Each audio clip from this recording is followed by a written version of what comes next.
So yeah, so we're working on to the base chakra, Muladhara chakra, the root chakra. And this wonderful book that goes with the course, which, as we pointed out on Monday, you know, that's the kind of posture you do every day, isn't it? You know, just run of the mill posture. It talks about each chakra linking to a theme. And she links the theme of the base chakra, the root chakra, to the theme of acceptance. And I quite like this idea that there's a kind of philosophical link through these energy channels. And that philosophical link is this theme of trying to accept things we can't change. You know, the world is the world, the weather is the weather. And those things we can't change, although we try to do that. We try and keep hold of things we don't want to let go of. We try and make things the way we want them to be, as opposed to accepting them the way they are. And it's quite a challenge to do that. You know, it's probably the biggest challenge you're going to have, is to accept and be serene within that acceptance. So this is what we're kind of aiming towards with the practice tonight. So you're going to begin semi-supine with your feet on something. So it could be a block. You could fold up your blanket and put your feet on that. You could put your feet on a cushion, so just so that they're a little bit higher than the pelvis. So anything that you've got available. You could even roll the end of your mat up and just pop your feet on that. So whilst you sort that out, I'm going to go over to my little area over here and get you on my screen.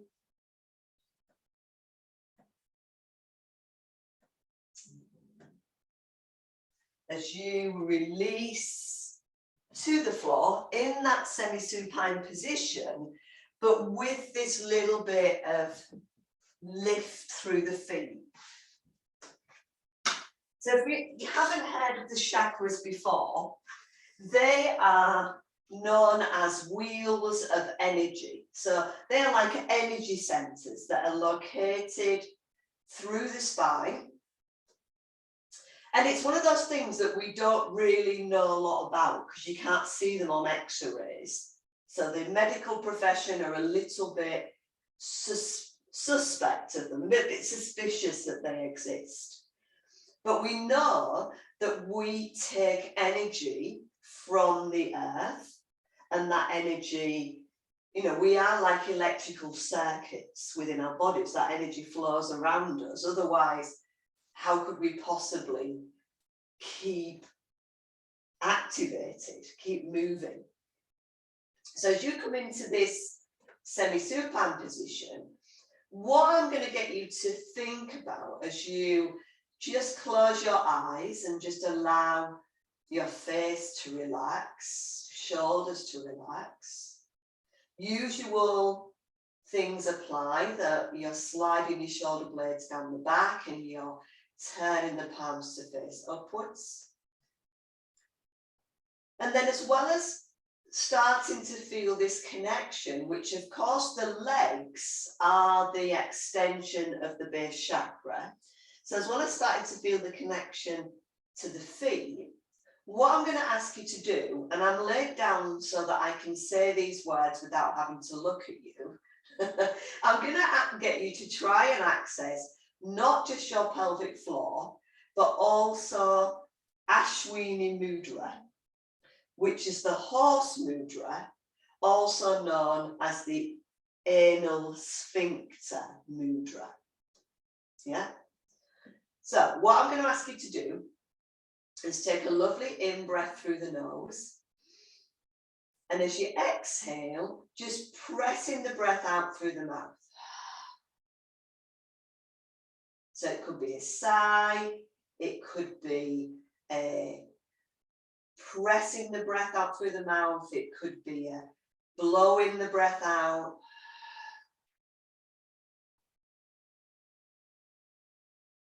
So just start with that, breathing in through the nose and breathing out through the mouth. Now I'm hoping that once you start doing that, you'll almost feel that there's a slight pelvic tilt starts to happen. So as you breathe in through the nose, you might feel that you've got a little bit of lift in the back of the waist. And as you breathe out through the mouth, the spine begins of its own accord just to release a little bit. So you might feel that the spine and the back begins to fill that gap at the back of the waist.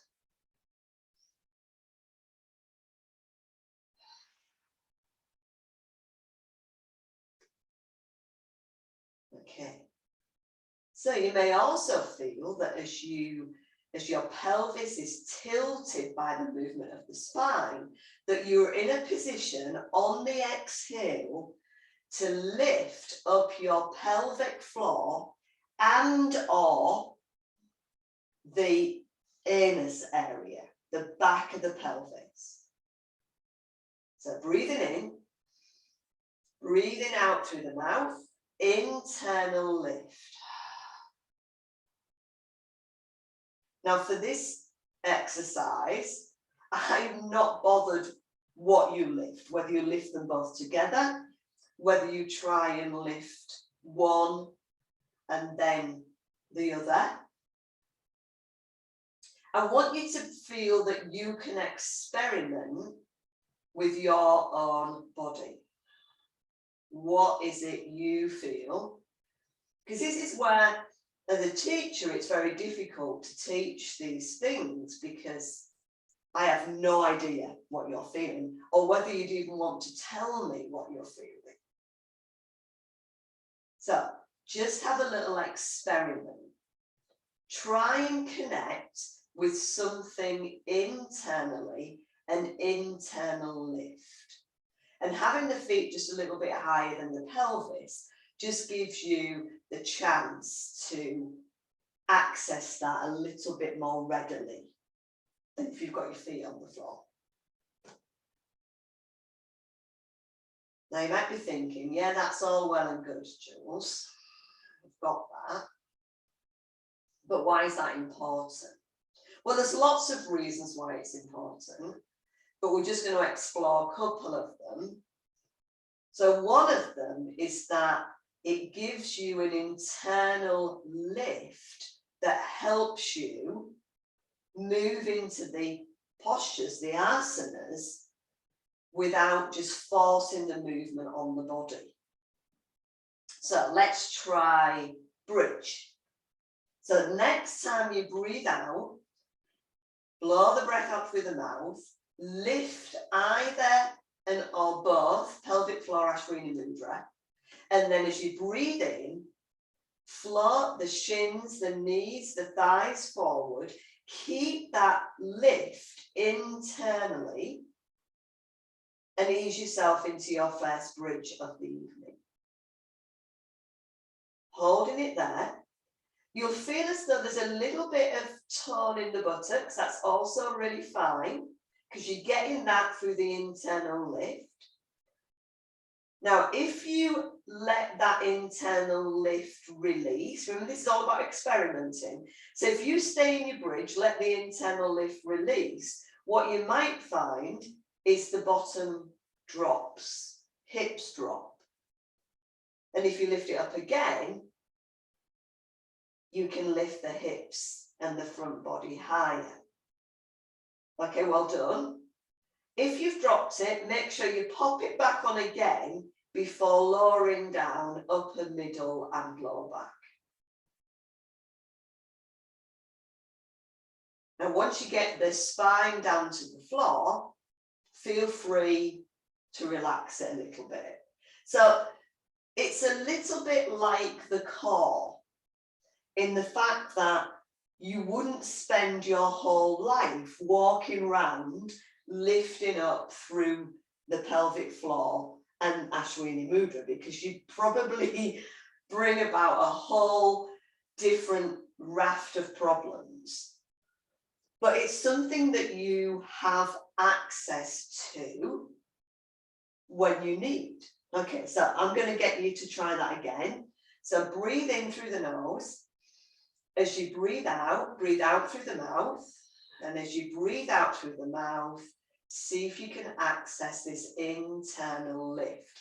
It's not a clench, it's a lift. And then as you breathe in, use the legs, pressing the shins and the thighs and the knees forward, maintaining that little bit of connection with that internal lift as you move yourself into bridge pose.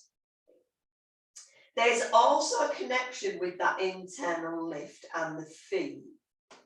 So if you press into the feet, you'll probably feel the corresponding response in that internal lift. And then from there, breathing out, keeping that internal lift as you peel down upper, middle, and lower back. Okay, so you've hopefully accessed it on the block or whatever you're using.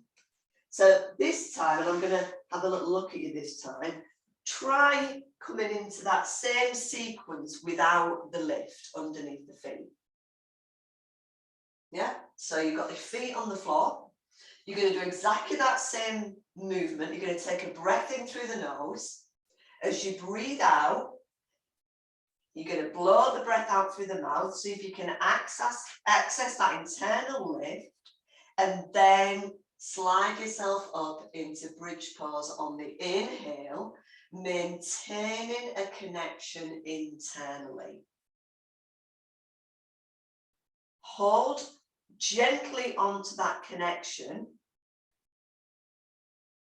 Be aware of the benefits it brings. You're looking good. Always remember, if you want to experiment, so if you feel confident about being in bridge without that internal lift, just let it go and notice what happens. Because this is the only way that you're going to learn these movements in your body, is by actually feeling them. And then from there, you're going to exhale, peel down, upper, middle, and lower back, all the way down to the floor.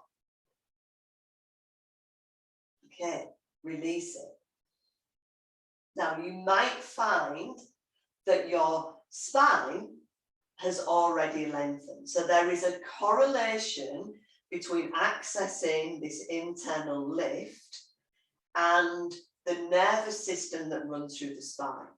Okay, so don't forget that. Okay, from there, I'm going to get you to one at a time, slide the knees into the chest. And then just from here, now you could use your block between the thighs if you wish, or a blanket or a cushion.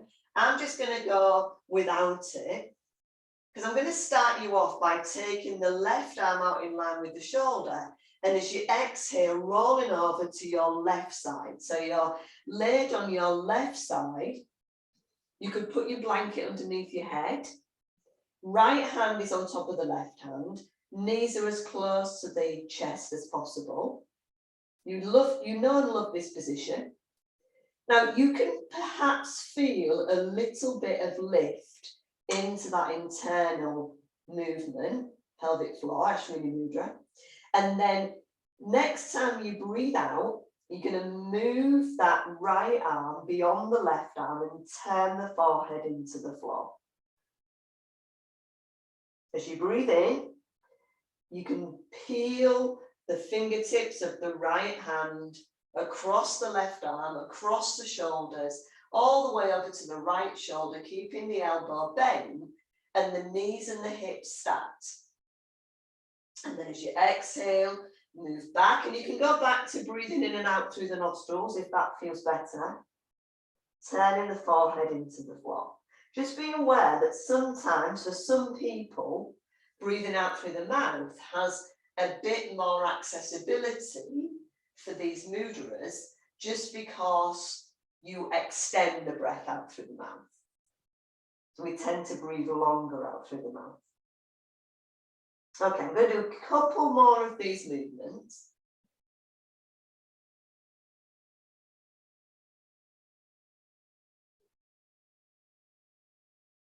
So we're making the next one my last one. And then from there, I'm going to stay on my left side, but I'm just going to temporarily press into my right hand so that I can reach for my blanket. Here's one I prepared earlier. I've got it in a little rolled up sausage shape. Now, if you haven't got a blanket, don't worry, you can do it without, or you can use a cushion. A block's a bit hard, but you could use a cushion. Now this time, I'm going to place my blanket underneath my side ribs. So as I release back to the floor, I'm going to rest my head in the crook of my elbow. Bear in mind, I'm still laid on my left side. And the blanket is underneath the left side waist. My legs are more 90 degrees now. And from here, I'm going to inhale, pick up my feet and my lower legs, and my right arm. I'm not mirroring you. As I exhale, I'm going to lower the feet and lower legs and slide the right arm away alongside of the ear. Okay, I'm going to do a few of those, picking up the feet and the arm. So remember, if you've got those arm aches, feel free not to use the arm. You can just relax it. I'd say relax it just on the hip and just lift and lower the legs. You're still going to have the same movement, because as we lift the legs and the feet, we're tilting the pelvis. As we lower them, we're stacking the pelvis. Yeah? So even if you don't want to use the arm, it's fine. It's just handy having the blanket there, because it prepares us for our next move, which means the next time you take the right arm over alongside of the ear, you're going to bring the hand in front and you're going to press yourself up into mermaid. We've been doing quite a lot of mermaid recently, but we've been very specific about our mermaid tonight. So again, I'm not mirroring you. I've got my left leg in front and I've got my right leg behind, stretching the front of the shin and the front of the foot, if possible. If that's not possible, remember you can always stretch that right leg out into extension. But what I'm going to do is I'm going to stack my blanket underneath my left knee. Now the reason why I'm doing that is because for tonight I want you to really focus on trying to release your right sit bone to the floor. So that might mean that you take this left leg higher. Yeah, and that's okay. Once you've done that, you're going to pick up your right arm, you're going to turn and twist to the left, bring the left hand behind and the right hand outside of the left leg, spinning the rib cage around and remembering that you're trying the foundation movement into your right side. Shoulder blades slide down the back, length through the crown of the head, and then as you exhale, slowly turn the head and snootily glance down over your right knee. So lovely mermaid position.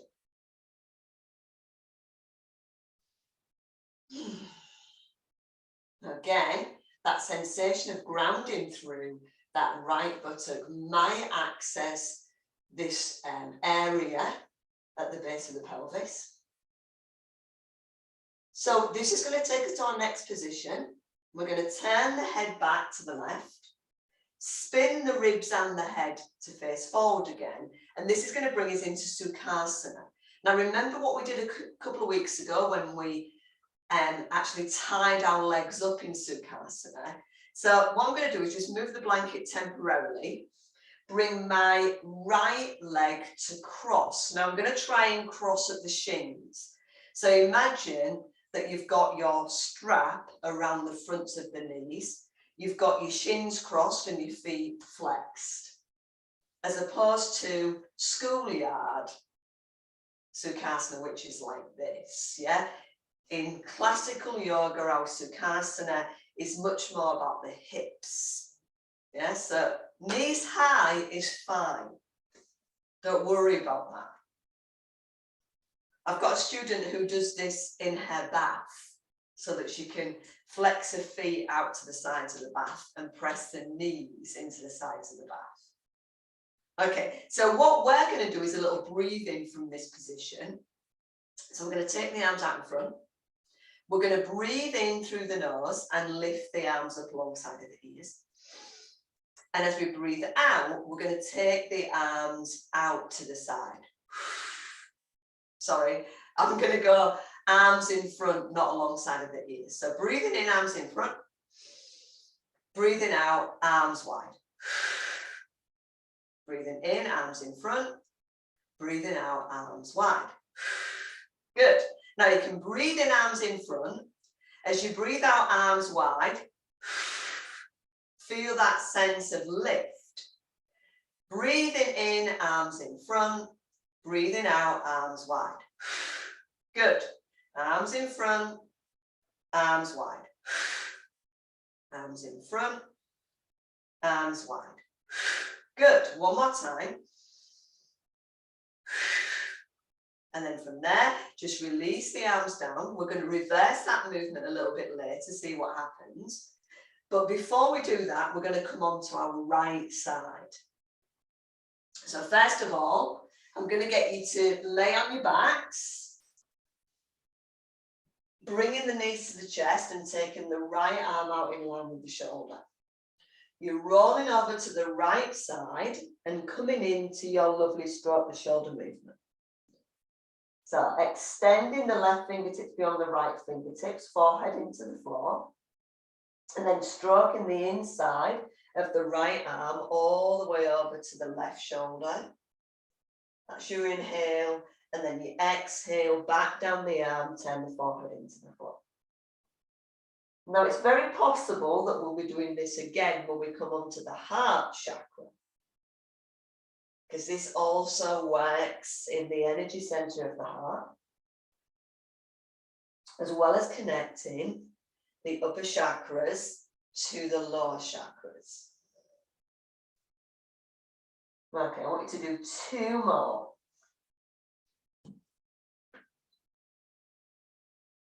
That's it. Perfect. Once you've completed those 2, ease yourself up on your hands so that you can reach for your support, whether it's a blanket or a cushion, and draw it underneath the right side of the waist. Remember, you don't have to do this, you can do it without. We've done it without before. Bring your head into the crook of the right elbow, legs to 90 degrees. And then when you're ready, when you set up, lifting the legs and the top arm, the left arm, on the inhale. And as you exhale, bring the arm alongside of the ear and drop the feet. Inhale, lift. Exhale, lower. Okay, take a few more of these. Remember, if you don't want to use that arm, just place that left hand onto the hip. Now the blanket just provides a little bit of support so that you can feel that the pelvis is moving, and that's changing the relationship through the hips and the legs, and vice versa. Okay, make the next one your last one.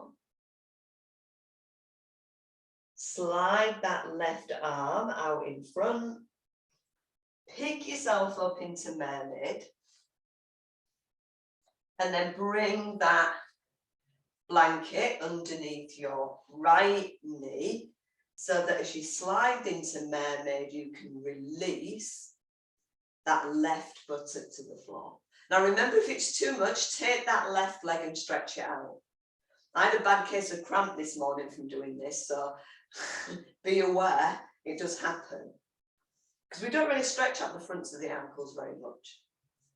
So I'm going to take it into a twist. I'm going to lift my left arm. I'm going to twist around to the right. Right hand behind, left hand outside of right leg. That's it. And then from there, I'm going to turn the head and snootily glance down towards my left knee. So we know the mermaid, know and love it, watching all those common fish swimming past. But we're using it as a means to take us into Sukhasana. So we're going to turn the head back to the right, bring the body all the way back to the center with the head. And this time, as we move the blanket away, we're going to cross the left shin in front of the right shin. Yeah, again, don't worry if the knees are high. Try and cross at the shins, try and flex the feet. Now this time we're going to reverse the breath. So the arms go out in front. This time we're going to exhale and take like a little cat, an angry cat. So we're going to round in the back, extending the arms forward. As we inhale, we're going to take the arms wide and roll onto the fronts of the sit bones. Exhale, back of the sit bones, link to Ashwini Mudra. Inhale, front of the sit bones, link to pelvic floor. So breathe out through the mouth, in through the nose. Out through the mouth, in through the nose. Now I'm happy for you to speed this up if you want to.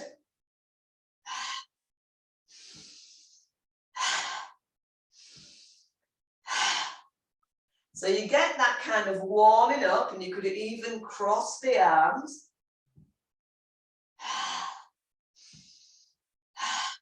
Don't feel you have to. We're going to do about 5 more.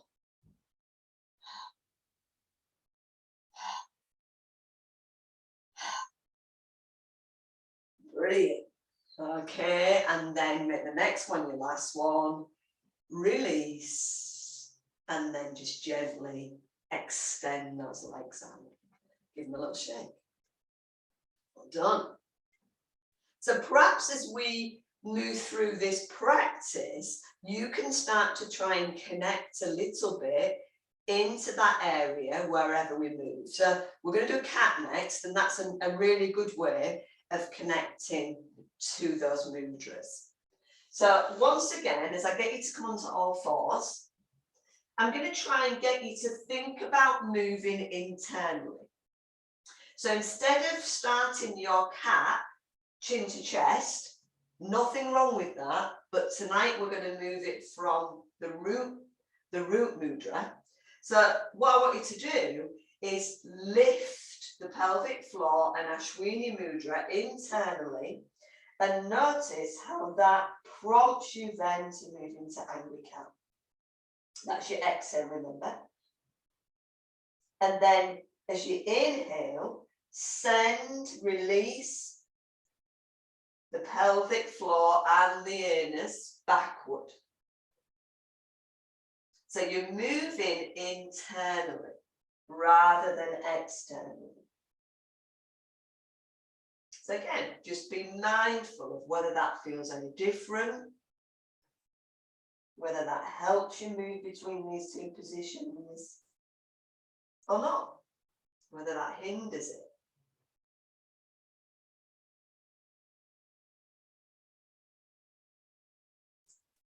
Okay, now I want you just to come into a nice flat back cat position. And then from here, you're going to move the pelvic floor forward, backward, so that you can lengthen the chest forward and extend the left leg to 90 degrees. Now, as you exhale, you're going to take that left knee over towards the left shoulder. Inhale, ease it back to 90 degrees behind you. And then exhale, draw the knee to the chest, sliding the left foot along the floor into a kind of semi-atlas position, flicking over the toes and stretching back through the foot. Again, What part of the internal lift are you able to feel here? We're then going to take the gaze forward and step that right foot into a lunge. Once the foot is in line with the knee, we're going to swoop the arms up alongside of the ears, crescent lunge, and then bring the arms behind. And we're going to take a very specific hand gesture. We're clasping the hands and taking the index fingers and the thumbs together. We kind of lovingly call it James Bond mudra. It's not called that, but you know what I mean. And even when you do this lunge, can you lift up internally to protect the pelvis and the lower back? That's it. And then from there, slide the hands at either side of the front foot. Let's tuck the back toes under. Peel back to down facing dog. And then just walk the dog out.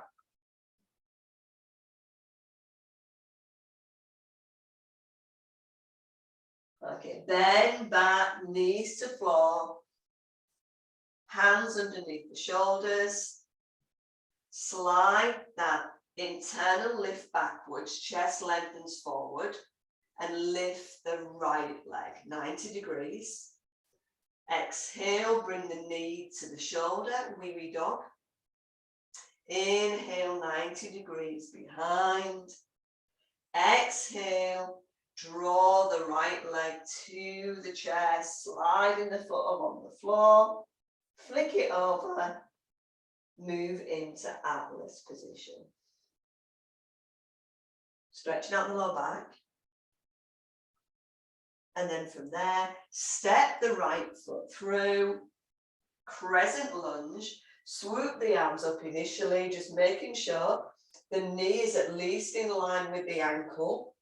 Could be a little bit further forward, but not back, not like this.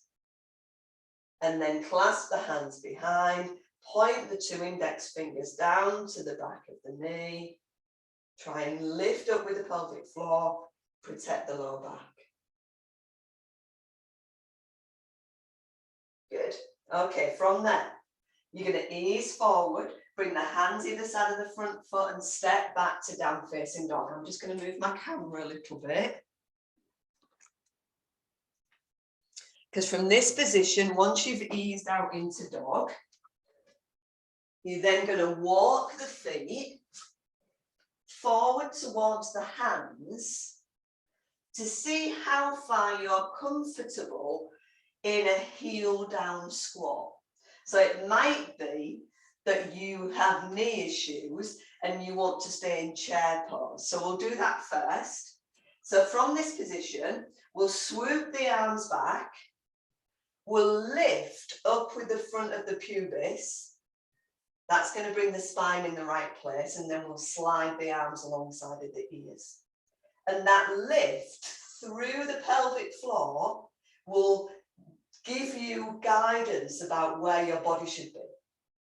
So some people say to me, Jules, should I have my tail tucked under or my bottom sticking out? And I'll say none of those, none of the above. Just lift up through the pelvic floor and it'll give you that position. So you could use chair, or if you want, see if you can squat down if your knees will allow it. Okay, from there, let's lift up to Tadasana. Bring the hands down in front of the heart, and this is another of the Kundalini ways of getting the nervous system moving.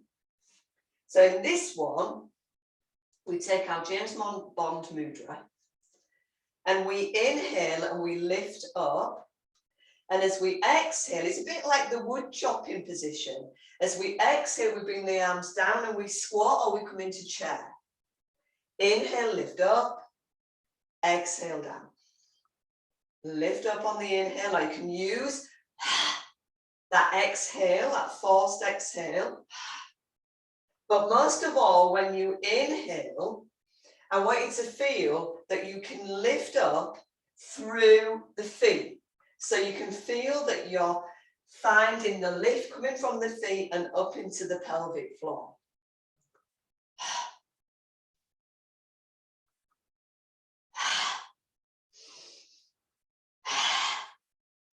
So think of the wood chopping position, you can't go far wrong. That's it. Now try not to roll the knees together. Let's do another 5. It's going to get nice and warm. Brilliant. Good. And then after those 5 movements, just ease yourself back into Tadasana, standing position, just feeling the feet grounding into the floor. And this gentle lift, it's not a forced lift, it's just a gentle lift as you're standing in Tadasana. Just allow that energy to move around the body. You can feel the sensation of the blood moving, the heart beating, all those things creating energy. Okay, from here, let's turn to face the front of the mat. Our little salute to the earth is going to start with chair pose. So you're just going to place the hands on the thighs. As you exhale, you're going to bend into the knees. And then you're going to swoop the arms back, lift the pelvic floor, and lift up on the inhale into chair. Exhale, bring the hands in front of the heart and take forward fold. Head and neck release. Breathing in, flattening the back and stepping back with the right leg, just kissing the knee to the floor. As you exhale, you're going to take downward facing dog. And then I'm going to ask you to bend both of your knees in down dog so that you're really lengthening the spine and lifting. So if you can access these pelvic floor muscles a lot more readily, if you're not overstraightening the legs. Then I want you to keep your left knee bent, lift your right leg up into 3-legged dog, and just step the right foot. Now, it doesn't have to go all the way through between the hands. It can go part way through, because we're going to take it into a high lunge. So once you've got your foot, your right foot, somewhere near the hands, feel that you can level the pelvis, work into the inner thighs, and then lift your arms in front of your heart. So we've got a high standing lunge. And again, feel the lift here at the front of the pubis.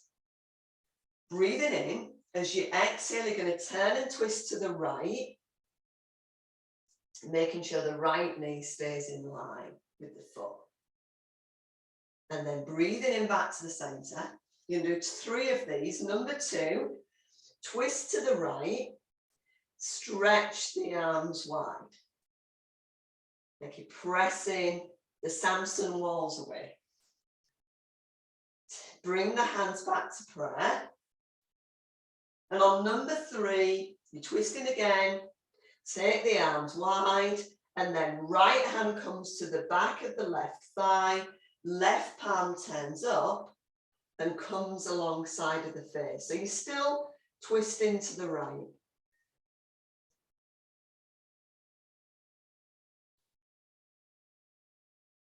So I want you to check out how these legs are feeling. You haven't got your back heel on the floor, so it might be harder to access your internal lift for balance. Okay, as you exhale, you're going to spin the arms through, turn the ribs around, bring the hands either side of the front foot, step the left foot to join the right, exhale, fold forward, inhale, bend the knees, swoop the arms behind, lift up through chair pose, all the way up into standing, and as you exhale, either take the arms out to the side or just bring them down in front to seal that little bit of practice. Okay, we're going to do all that on the other side. So just catch your breath for a few moments. Breathing in.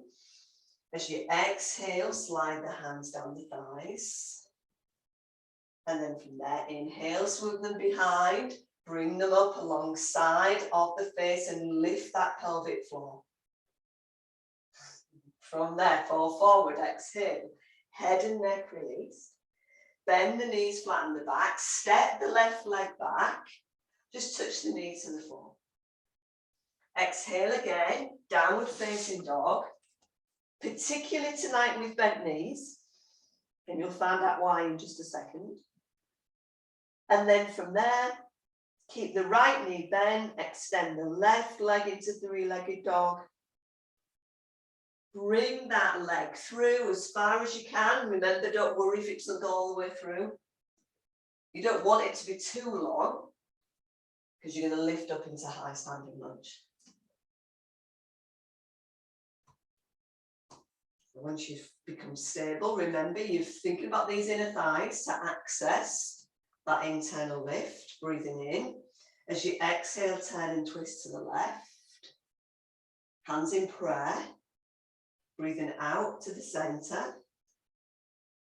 Breathing out, turn and twist to the left again. Open the arms wide. I think I got the breath mixed up then. Breathing out to the center again. So hold it on the in-breath. Breathing in, breathing out, twist to the left, arms wide, and then bring the left hand to the back of the right thigh and the right arm alongside of the face. And carry on breathing now. So that lovely kind of back bend, release position. And that little bit, because you're squeezing the thighs quite close together, you've got that little bit of lift there. Now, instead of coming out, we're going to go back to down facing dog. So I'm going to spin round, bring my hands back either side of my left foot, and then I'm going to step it back into downward facing dog. And then I'm going to drop my knees down. So this is where I'm going to bring either my blanket back into the practice in that sausage shape, or if you haven't got that, you could just roll up the back of your mat. So you've got that option. I'm going to use my little blanket here because you can see it better. And basically what you're going to do is first movement is to find the heels in down dog. Now, instead of pressing the heels down to the floor, because for most of us, that's not accessible without force, we're going to bring the heels onto the blanket. So it's going to look something like this. The balls of your feet will be on the floor, the heels on the blanket, and then you're going to walk forward to downward facing dog. So although your heels are supported, you have got access to them. So you can reach down into the heels and find any corresponding response into the pelvic floor. And there might be none. It's all right not to feel anything. I tend to feel it more if I keep my knees a little bit bent. So we're going to do that three-legged dog again. So keep the left leg bent, lift the right leg, three-legged dog. Bring the right foot somewhere forward. And then lift up into high standing lunge again. Now this time, yes, the back heel is lifted, but it's supported. So you might feel you're a bit less wobbly because you've got that grounding through the pelvic area. So from here, I'm going to get you to take that hand gesture again. Index fingers and thumbs touching, hands clasped, but you're going to do it behind the back. And then as you exhale, you're going to reach back into the back heel, hinge forward from the hips, fold forward, Point the fingers to the sky and bring the head down in front of the shin. Breathe deeply. Keep pressing into that back heel.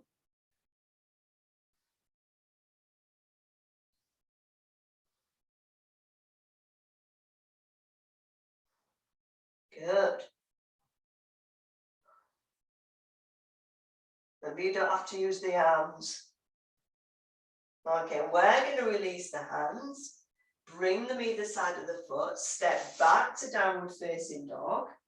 Bend the knees so that you can feel the heels reaching into the blanket. Take a little breather. And then change sides. Pick up the left leg, three-legged dog. Slide the left foot somewhere through between the hands or towards the hands. Use the heel reaching into the blanket or the support to bring yourself up.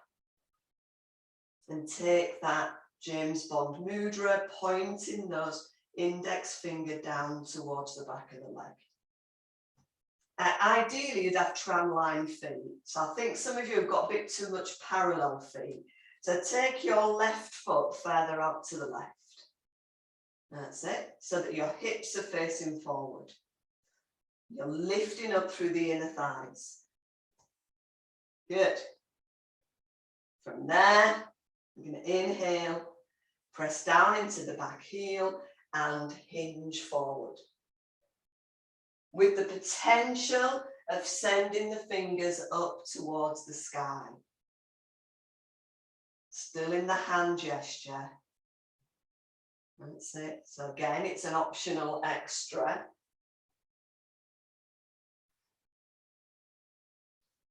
You're going to feel quite a lot of work on the legs. The legs are an extension of that root chakra, so that's intentional. Okay, we're going to have a little breather after this, so you're thinking, whew, this is hard.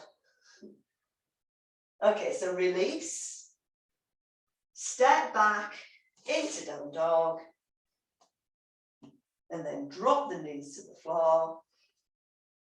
Now we're going to take polar bear. If you find that your bottom doesn't go all the way to the heels when you do this childlike position, always remember you can have the blanket there between the bottom and the heels, or you could bring the blanket underneath the ankles. So that as you take your lift of the pelvic floor and you slide the bottom back to the heels, when you bring the fists underneath the forehead, you've got a little bit of support at the front of the ankles. So it's, it's always good to try these things, even if you don't need them. Because it just gives you a different point of feedback. So just spend a few moments just getting your breath back.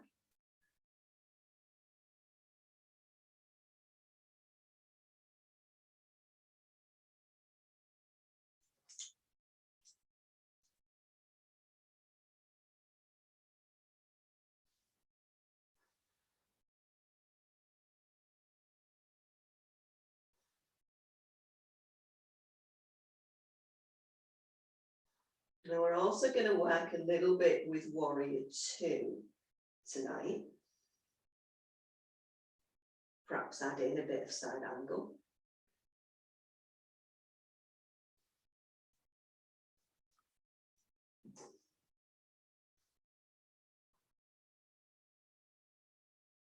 So when you're ready, easing yourself out of that position.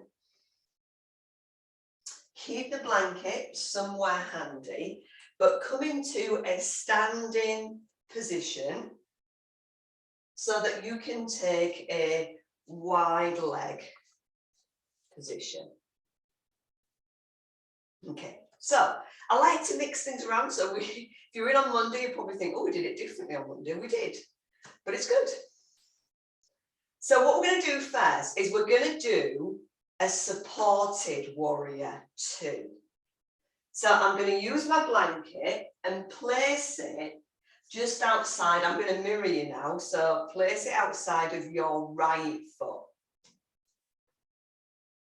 I'm going to turn the left toes in, turn the left heel out, and then pivot on the heel of the right foot so that I can place the ball of my right foot on the blanket, or remember you can use a rolled up mat, and soften into that right knee. Now what this gives you is a little bit more freedom into the pelvis. I'm constantly saying when we do Warrior 1 that it's about grounding, not just through the feet, but also down through the hips. So what I'm going to ask you to do with this grounding sensation is just to float the arms up and in line with the shoulders. If you can, remember you can bring the hands on the hips if you don't want to do that. And then turn the palms to face down. Now, first thing we're going to do is just glance back at our left hands, because that is your past. And if we're talking about acceptance, there's a sense of having to accept what was in the past. That might feel a bit awkward. And then turn the head back to the center and turn the gaze to the right hand. Now that's the future. At no point in Warrior 2 do you lean over to the right. So I always get really annoyed when I see these things on the telly and they're supposedly doing Warrior 2 and they look like this. That is not the posture. The posture is grounding through the feet, grounding through the hips. And the only turn is the head, the gaze to the future. From that gaze, you can release the left hand, to the left thigh, turn the right palm to face upwards, and just take that reverse warrior. And that might just release a little bit more in the hip. Can you lift up with the pelvic floor? You might find you can even turn that back heel out a little bit more. Good. Now, before you forget this sensation, I'm going to get you to release the arms, to turn back to the center, and then to do the same side again without the blanket. So all I'm going to do is I'm going to move my blanket over to the other side, because I'm going to do my right side again. Exactly the same drill. Turn the left foot in, left heel out. Internal hip rotation. Now imagine that blanket's still there, so that as you place the foot, heel opposite heel or heel opposite instep, that you can feel that corresponding release in the hip. I hope you get that. So very often, the reason why that happens is that there's no release in the pelvis. So actually for this time, you can pretend you've had your COVID jab and just bring the hands into like a cowboy position with the fingers on the hip flexors. Just encouraging that release. And there's almost a lifting of the hips and a grounding down of the legs. I'm almost slightly pressing through my legs to ground them into the floor. You look good. You look great, guys. Well done. Okay, breathing in. Don't fall over. Turn back to the center. Sailor stand back to the middle and give the legs a little shake. Because it can get tight. So sometimes when we're becoming aware of these movements, we can get tight. So feel free to do a little shimmy or a little circle, just if it's got a bit tension in there. And then blanket is handily around the area of the left foot so that you can do exactly the same movements. So remember, turning the right toes in, right heel out, internal hip rotation, pivot on the heel of the left foot, so the ball of the foot goes on the blanket, and then as you soften that knee, reach into the heel, feel that, it's almost like, I've seen this done with a strap wrapped around the left leg and a strap wrapped around the right leg, and the person holding the straps out to roll the thighs out. We're just going to do it with the arms, lifting them up, turning the palms over. That's it, lifting up with that pelvic floor. Turn the head to gaze over to your past, in this position, looking over the right shoulder. Accepting what's there. And then turn the head and gaze over to the left. That's it, brilliant. See if you can soften into those hips a little bit more, pressing into the ball of the left foot. And then from there, release the right hand down to the thigh, turn the left palm to face up, and take that reverse warrior position. Nice. Now feel that softening in the hip. We're going to try and recreate that without the ball of the foot being off the floor. So we're going to release back, turn the foot just so you can move the blanket away or step away from the blanket. As you turn it back, keep that sense and bringing the hands onto the hips of grounding down, hips directly moving in towards the air. Feet supporting that release. Remember, these were postures designed for warriors. Yeah, to train hand-to-hand fighting. So these guys were able to stand strong in these positions and fight, a bit like fencing. Good. Okay, turn the feet back. Sailor Sam back to the center. And then give yourself that little shimmy. Just to release all that stuff that's going on in the pelvis. Good. Good shimmying. Okay, so we've got one more thing that I'd like to do, and it's just a little variation on Ardha Matsyendrasana. So I'm going to get you to come down to sitting. You can just come down to sitting any old way, or I'm just going to come into a little balance on the balls of my feet, bending my knees, and then just sliding down. And then eventually I'm just going to end up carefully easing back.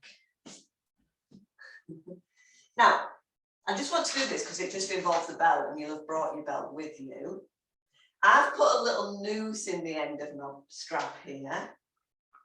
And what I'm going to do is I'm going to extend my right leg out, well, your right leg, and I'm going to loop the belt around my left foot. Now, I can either cross my left foot over my right leg and stay with that, absolutely fine. Or I can roll over onto my left sit bone or left buttock and slide my left heel towards the right buttock, come into Ardha Matsyendrasana. Now this is, I've been practicing this because it went a bit awry on Monday. So I'm just going to show you what I'm going to do. So basically this is a bind, literally. So I'm going to take my belt, the rest of my strap or the belt, and I'm just going to loop it in a double loop like that in between my legs. Simples. Now the full position would be holding the arms, but most of us have quite a lot of tension in the upper body. So what I'm going to get you to do is I'm going to get you to bring the left arm behind the back, help it, and then pick up the strap from the foot.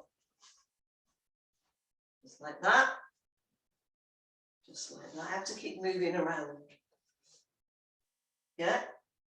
Once I've done that, I'm then going to lift up my opposite arm, wrap it around the front of my left leg, and then hold the other part of the loop of the strap. I'm going to bring that right arm over like an elephant trunk and see if I can bind by holding two parts of the strap. Okay, I'm just going to shimmy around again to show you. Oh yeah, I've got some good bindings here. So it's going to look a little bit like that. Some of you might even be able to hold your hands. Have we got any hand holders? Yeah, a couple.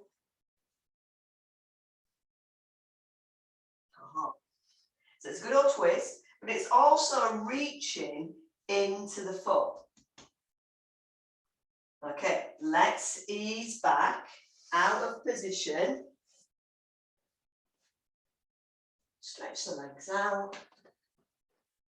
And then change sides.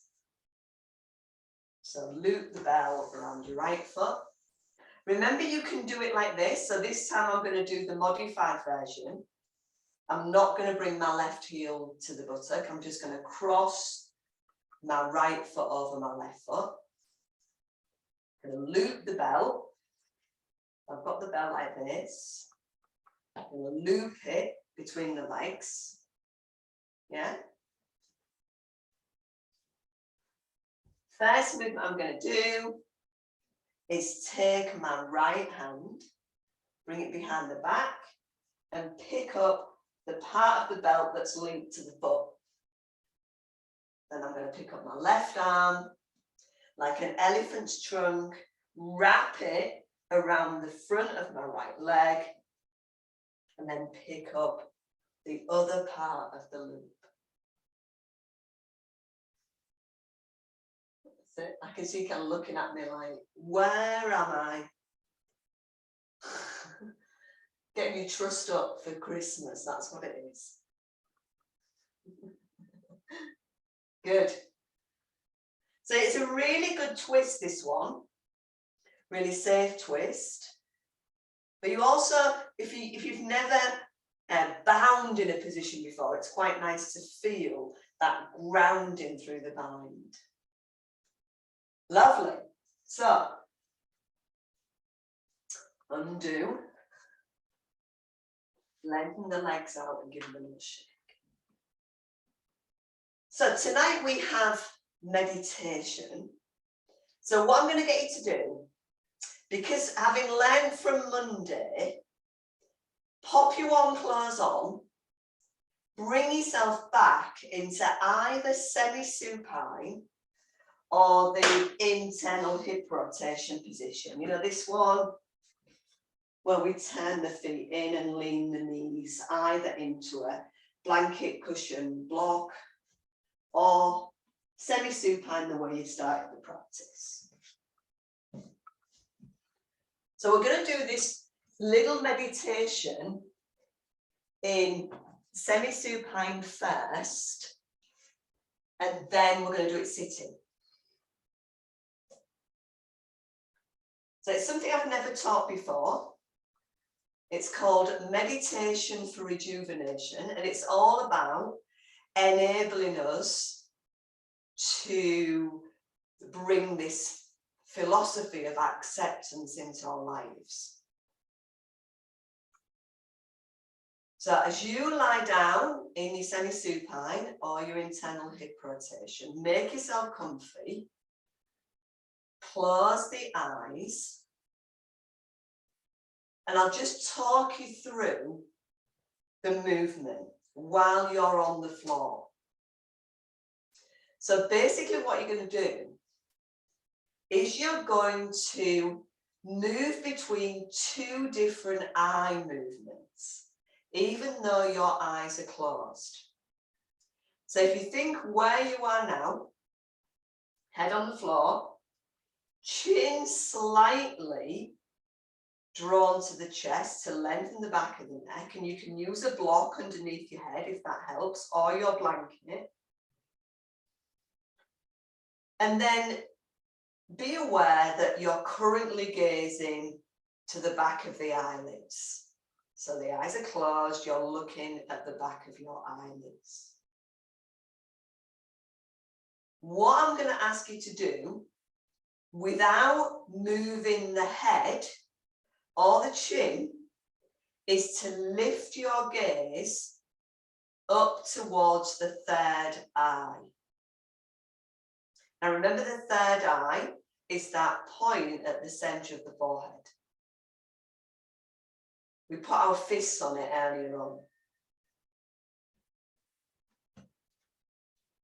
Now the reason I'm getting you to do this on the floor is because I was aware when we did it sitting on Monday, there was quite a lot of people moving their heads back, which is natural, but is not meant to be. So you're just literally taking the internal movement of the gaze to gaze up into the third eye. Now you might find initially it's quite awkward, that you want to tip the head back, but I don't want you to do that. I want you to keep the head still and the chin slightly tipping towards the chest or the throat. Hold it for a little while and then release off and take the gaze back into the back of the eyelids. So I'm going to get you for the next couple of minutes just to practice that. It doesn't matter how long you hold it for. I just want you to feel the sensation of lifting the gaze up to the third eye without the head or the neck moving.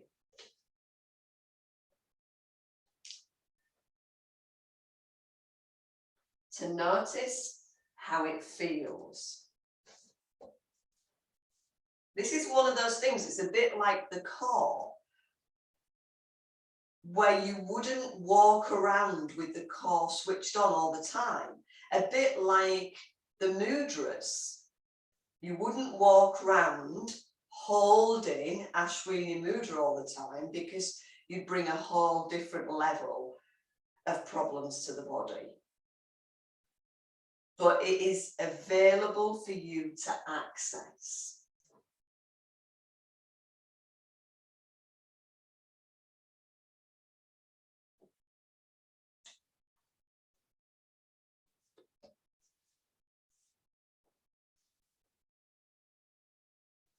Okay, so hopefully you've had your little practice on the floor, you know what you're doing. So from here, I'm going to ask you to just ease yourself into sitting. Now, you don't have to sit on the floor. You could sit on a chair. You could kneel. If you don't want to sit, you could stay lying down. So it's absolutely fine. But this meditation is normally done sitting. Now, you've already got one part of the meditation. The lift of the gaze with the eyes closed up to the third eye point. The second part of the meditation is the lift from the pelvic floor. So the idea is that you activate both these, and in classical texts they're called locks, but we think of the lock as being a very hard thing, so I tend to call them seals, as not as in the version, but a sealing energy. So if you can sit comfortably, close your eyes on the horizon to start with, or to the back of the eyelids. And then when you're ready, attempt this sense of turning the gaze up to the third eye at the same time as lifting up with the pelvic floor. Maybe tilt the chin down a little bit so that you're not tempted to tip the head back. Again, I want you just to experience this. So just hold it for as long as you feel comfortable. And then when you feel you need a breather, release it. Keep the eyes closed, but release the pelvic floor and bring the eyes to look back into the back of the eyelids. Have a little breather and then try again.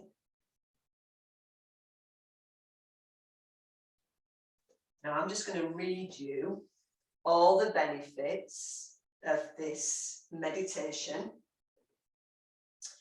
This meditation can improve your health by invigorating the first chakra and the elimination organs. It also promotes calmness and release from anxiety. If you can squeeze through the pelvic floor and potentially the anus, it can invoke the earth element and bring about a renewed sense of strength, grit, and determination. Use this mudra whenever you are dead tired or feel you are about to fall apart or feel overwhelmed. Allow yourself to apply these two locks and it will help you go solidly through everything.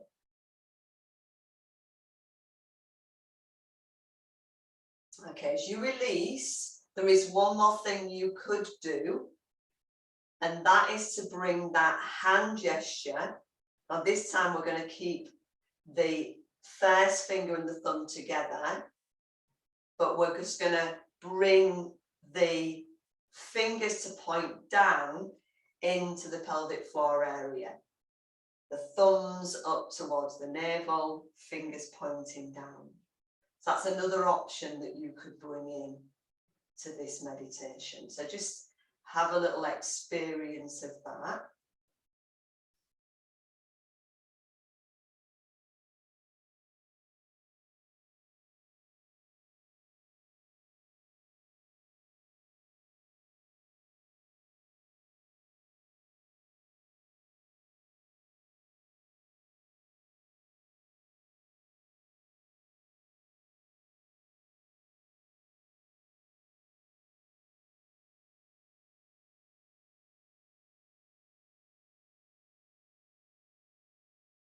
And then gently release. As always, this class always seems to fly past quicker than other classes. Okay, so just release the eyes back to gaze into the back of the eyelids. Release the hands. Slowly peel open the eyes. And when you're ready, as we always finish our practice, breathing in, gathering that energy around us, gazing up to the thumbs, and really importantly, sealing that practice down through the third eye, that chakra there, the lips and the throat, so you've got the throat chakra, and into the heart. Okay, well done. I'm coming to see you to find out how that felt. Okay, let me just stop the recording.